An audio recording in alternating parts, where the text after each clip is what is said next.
Many youth think that the only way to benefit Islam is through academic, or the only way that I can do something is become a superstar da'i and go to Azhar or go to Medina or go to University of such and such and finish my PhD. But not everybody is cut out to be a scholar. And in fact, the majority of the Sahaba were not scholars in that sense. The majority of the Sahaba were not narrators of hadith. The majority of the Sahaba were not masters of halal and haram.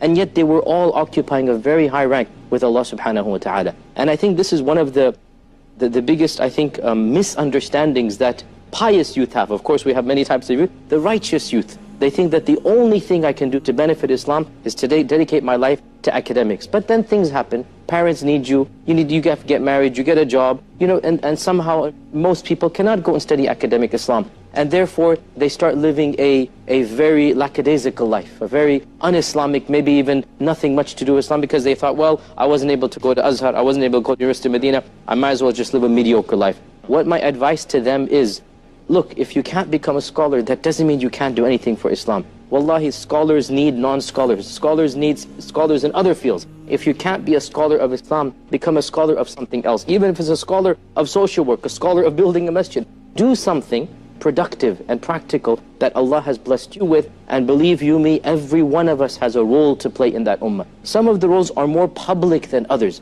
but that doesn't mean that those roles are necessarily better in the eyes of Allah subhanahu wa ta'ala. Wallahi, there are millions of people, they are doing jobs in the sight of Allah, they are far better than those in the public eye, and they will get rewarded more because there is no taint of the possibility of wanting to show off. They're doing their scenes, they're doing their work behind the scenes, they're helping out orphans, they're building schools, they're doing charity work, they're specialized in Islamic science, for example. Whatever they're doing, as long as you're doing something for the sake of Allah subhanahu wa ta'ala, being productive and active, don't lose track if one field of specialization is not yours. There are many other fields of specialization as well.